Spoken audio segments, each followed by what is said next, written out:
Mel 2204, your pageant vlogger host. Subscribe!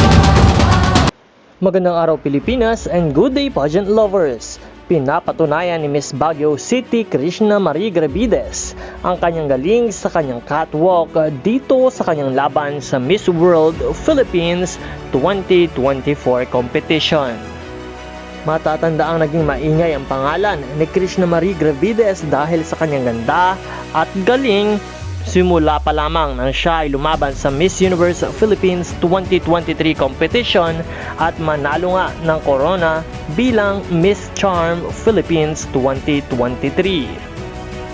Matapos manalo at dahil nga sa tagal ng kompetisyon ay nag-resign si Miss Krishna Gravides bilang Miss Charm Philippines at narito siya ngayon sa competition ng Miss World Philippines at handang iuwi ang corona para sa Baguio City at mairepresenta ang Pilipinas upang maiuwi ang corona ng Miss World.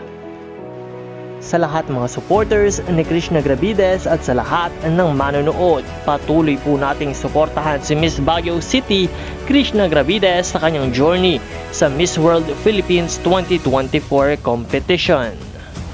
Maraming salamat sa iyong panonood at panatilihing nakatutok sa channel na ito upang lagi kang updated. Maraming salamat din sa iyong pag-subscribe.